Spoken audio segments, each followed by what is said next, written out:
جیسا کہ آپ جانتے ہیں کہ جاندار کاربن مرکبات یعنی کمپاؤنڈز پر مشتمل ہوتے ہیں۔ اب ہم یہ دیکھیں گے کہ پودے کیسے کاربن عنصر یا ایلیمنٹ کو کاربن ڈائی آکسائیڈ کی شکل میں جذب کرتے ہیں، اسے استعمال کرتے ہیں اور اس سے قبل دیگر جاندار اس کا کیسے دوبارہ استعمال کرتے ہیں اور ماحول میں دوبارہ کاربن ڈائی آکسائیڈ کی شکل میں خارج کرتے ہیں۔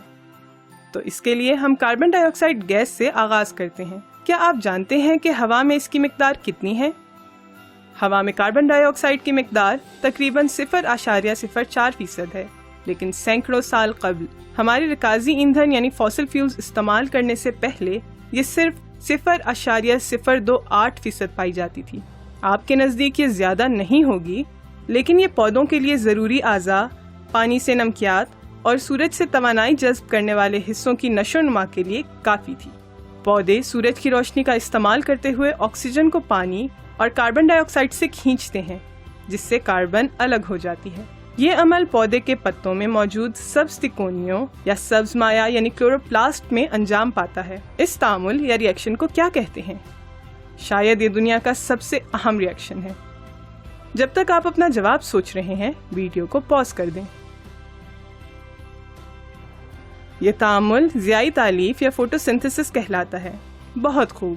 ضیاء یا فوٹو کا مطلب روشنی اور تالیف یا سنتھسس کا مطلب بنانا ہے، لیکن آسان الفاظ میں ہم یہ کہہ سکتے ہیں کہ کاربن ڈائی آکسائیڈ کو توڑ کر ماحول میں آکسیجن گیس کا اخراج اور کاربن سے پودے کے مختلف اجسام کی نشو و نما کرتا ہے،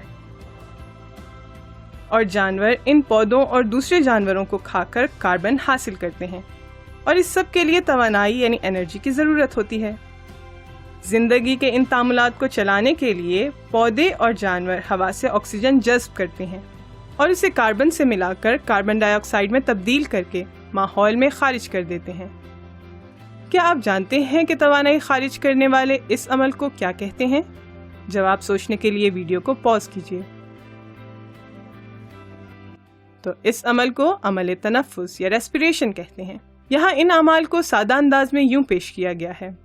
سب سے پہلے سورج کی روشنی کاربن ڈائی آکسائیڈ اور پانی کی گرفت یا بانڈز کو توڑ کر آکسیجن اور کاربوہائیڈریٹس بناتی ہے، جو کہ کاربن اور ہائیڈرو یعنی پانی کا مرکب ہے، اور CH2O اس کے سادہ مالیکیول کا اظہار ہے۔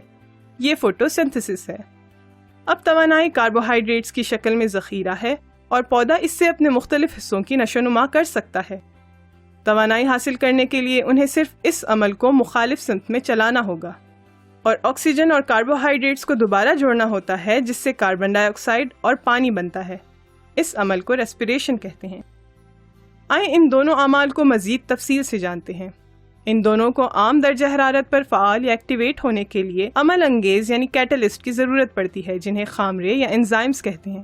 فوٹوسنتھسس کے دوران پگمنٹ کی ضرورت بھی پڑتی ہے، جسے خضرا یا سبزینہ یعنی کلوروفل کہتے ہیں۔ میگنیسیم ایٹم اس کا فعال حصہ یا ایکٹیو سائٹ ہوتا ہے، جو اس ماڈل میں سبز رنگ کا دکھایا گیا ہے۔ یہاں سورج کی نیلی اور سرخ روشنی جذب ہو کر ری ایکشن میں مدد دیتی ہے، جبکہ سبز روشنی واپس منعکس یا ریفلیکٹ ہو جاتی ہے، جس سے پتا کافی سبز نظر آتا ہے۔ یہ ری ایکشن کئی پیچیدہ مراحل میں انجام پاتا ہے۔ یہ ایسا ری ایکشن ہے جو ہماری زمین میں بہت پہلے ہی ارتقائی عمل سے گزر چکا ہے، یعنی ایوالو ہو چکا ہے۔ سبز نیلے ایلگی، جنہیں سائنو بیکٹیریا بھی کہتے ہیں، آج بھی سمندر میں پائے جاتے ہیں۔ اگر ہم خود ہی سورج کی روشنی سے کاربن ڈائی آکسائیڈ اور پانی کو توڑ کر آکسیجن اور خوراک بنا سکیں تو ہم خوراک اور سبز توانائی کے حصول کے مسائل پر قابو پا سکتے ہیں۔ سائنسدان کلوروفل کا متبادل تلاش کر رہے ہیں، لیکن شاید جب تک وہ تلاش کریں کوئی مزید بہتر کیٹلسٹ ارتقاء کے ذریعے وجود پا چکا ہو۔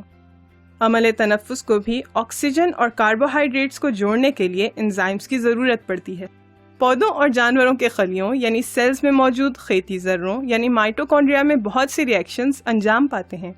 انسانوں اور بہت سے فقریہ یا ریڑھ کی ہڈی رکھنے والے جانداروں یعنی ورٹیبریٹس میں خون پھیپھڑوں سے آکسیجن اور آنتوں سے خوراک کو خلیوں تک پہنچاتا ہے۔ وہاں آکسیجن اور خوراک کا ری ایکشن ہوتا ہے اور خون کاربن ڈائی آکسائیڈ کو دوبارہ پھیپھڑوں تک لا کر خارج کر دیتا ہے۔ پودے صرف اندھیرے میں تنفس کا عمل انجام دیتے ہوئے بھی پائے گئے ہیں، کیونکہ فوٹوسنتھسس کے دوران وہ استعمال کرنے کی نسبت زیادہ آکسیجن پیدا کرتے ہیں۔ لیکن کیا آپ نے کبھی سورج کی روشنی سے چھپی ہوئی جڑوں اور بیجوں کے بارے میں سوچا ہے؟ ویڈیو کو پاز کریں اور سوچیں کہ جڑوں اور بیجوں کو توانائی کیسے ملتی ہے۔ اس کا جواب یہ ہے کہ جڑ اور بیج کو آکسیجن کی وافر مقدار کی ضرورت ہوتی ہے، جس کا مطلب یہ ہے کہ مٹی میں کیچڑ کے بجائے ہوا کا ہونا ضروری ہے۔ جڑ کو پتوں سے شوگر حاصل ہوتی ہے اور بیج میں خوراک کا ایک بڑا ذخیرہ موجود ہوتا ہے جو نئے پتوں کے پھوٹنے تک استعمال ہوتا ہے۔ عمل تنفس بھی جلنے کے عمل کی طرح کا ہی ہوتا ہے، کیونکہ دونوں کو خوراک یا ایندھن کو استعمال کرنے کے لیے آکسیجن کی ضرورت ہوتی ہے اور نتیجے میں کاربن ڈائی آکسائڈ بنتی ہے۔